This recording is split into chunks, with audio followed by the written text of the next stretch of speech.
Beginilah upaya sopir truk yang nekat mengendarai truk yang dipenuhi api membakar seluruh badan mobil untuk menjauhi permukiman warga.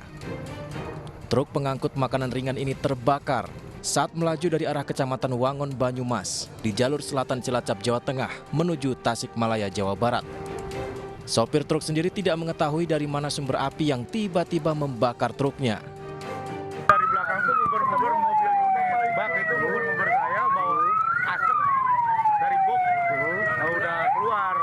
Jadi saya berhenti melihat posisi udah panas. Tim pemadam kebakaran dari Pos Majenang segera melakukan pemadaman. Dalam waktu 1 jam, kobaran api bisa dipadamkan. Akibat kebakaran ini, ratusan box makanan ringan di dalam kendaraan ikut ludes terbakar. Kami sudah habis air 9.000 liter dan alhamdulillah untuk pada saat ini mobil bisa dipadamkan dengan kondisi mobil 90% terbakar. Tidak ada korban jiwa dalam musibah kebakaran truk box ini, namun kerugian ditaksir mencapai puluhan juta rupiah. Kebakaran ini sempat membuat arus lalu lintas macet selama pemadaman berlangsung. Dari Cilacap, Jawa Tengah, Heri Susanto, iNews melaporkan. Petugas mengevakuasi sebuah kontainer yang terguling di ruas jalan tol layang Reformasi Kota Makassar.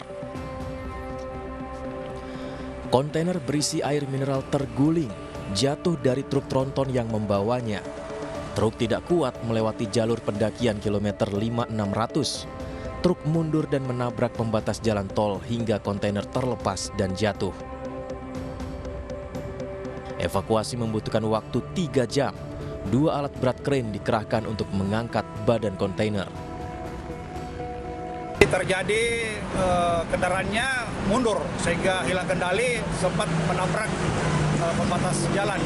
Jadi kami dari tol sementara menutup jalur dari Ambon maupun Bandung, dari selatan maupun dari utara. Jadi kami tutup sekitaran ada 2-3 jam. Jadi sudah rampung selesai, kendaraannya kami sementara kami tahan. Tidak ada korban jiwa dalam peristiwa ini, sementara jalur lalu lintas dari arah utara maupun selatan ditutup sementara lantaran tak dapat dilalui kendaraan roda 4. Dari Makassar, Sulawesi Selatan, Yol Yusfin, iNews melaporkan.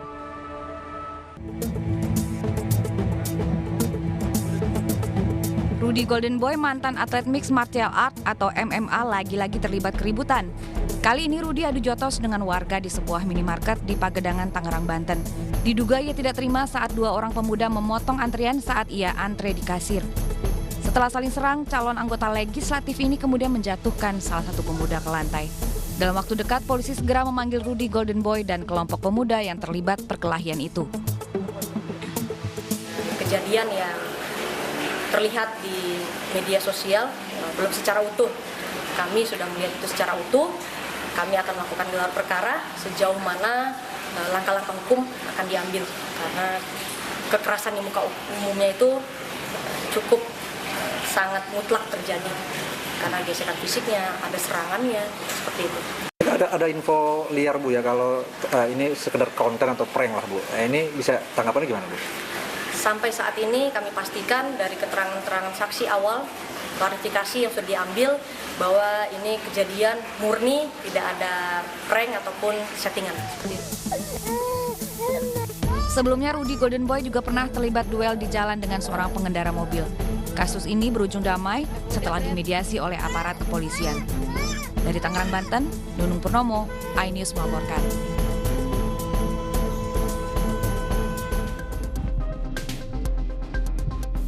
Pak Doni Gerard Plate, saudara sehat? Pengadilan Tindak Pidana Korupsi menggelar sidang lanjutan kasus dugaan korupsi proyeksi BTS 4G Bakti Kominfo di Jakarta.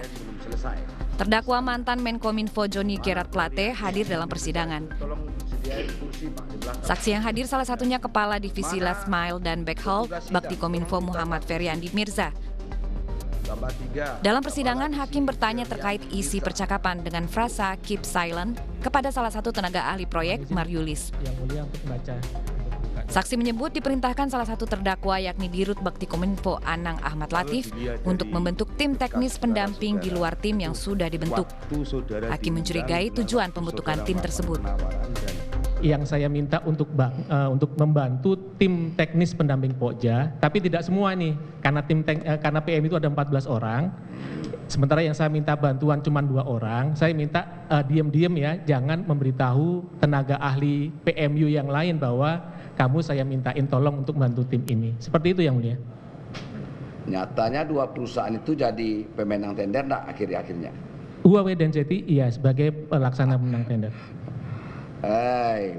Penyanyi Mirza, kamu itu pintar berkelit. Dalam kasus korupsi ini negara dirugikan hingga 8 triliun rupiah. Tim Liputan iNews melaporkan.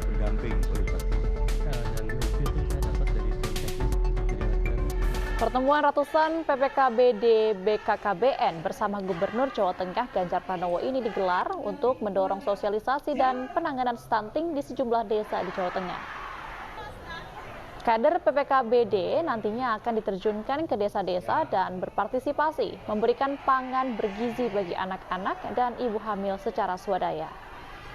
Temu kader PPKBD BKKBN ini mendapat apresiasi dari Gubernur Jawa Tengah Ganjar Pranowo dengan menggulirkan sejumlah program yang telah dikeluarkan Pemprov Jawa Tengah.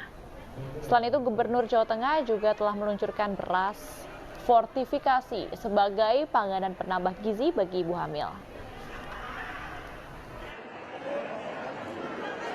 Butuh diapresiasi, mereka butuh disemangati karena mereka relawan, benar-benar relawan. Juga menangani stunting, jadi tadi ada pengalaman-pengalaman baik dalam penanganan stunting, bagaimana warga bisa iuran, dana desa digunakan, dan ada yang mau belanja. Baca Pres 2024 yang didukung Partai Perindo Ganjar Pranowo bersama Wakil Ketua KPK RI Nawawi Pomolango resmi mengukuhkan komunitas penyuluh anti korupsi ahli pembangun integritas atau Kompak API Jateng. 360 anggota dan pengurus Kompak API Jateng dari beragam latar belakang profesi diharapkan semakin memperkuat upaya pencegahan korupsi di Jateng. Dan Kompak ini dibina terus-menerus. Harapan saya mereka juga melakukan kampanye anti korupsi dengan cara-cara yang kekinian. Ada tadi buat games umpama, terus kemudian sampaikan ke medsos agar bisa menjangkau ke semua tempat bahwa kita bisa melakukan sebuah tindakan yang baik, berintegritas, tanpa korupsi. Kita berharap bahwa mereka di tiap-tiap daerah betul, dan pemerintah daerah harus juga memberi ini kepada mereka, ruang kepada mereka untuk bisa bekerja. Iya, kita lagi mencari lagi daerah-daerah lain yang kira-kira bisa kita bikin sebagaimana Jawa Tengah. Sementara itu, Gubernur Jawa Tengah Ganjar Pranowo juga hadir dalam pelatihan anti korupsi yang diikuti 130 aparat penegak hukum di lingkungan Jawa Tengah dan Yogyakarta. Pelatihan bersama KPK RI ini digelar untuk peningkatan kemampuan aparat penegak hukum dan aparat pengawasan intern pemerintah dalam penanganan perkara tindak pidana korupsi. Penekanan anti korupsi terus dilakukan Ganjar Pranowo selama 10 tahun menjadi gubernur. Provinsi Jawa Tengah berhasil menyandang gelar sebagai provinsi anti korupsi yang diberikan oleh KPK RI. Dari Semarang, Jawa Tengah, Wisnu Wardana, Yuda Erianto, iNews melaporkan.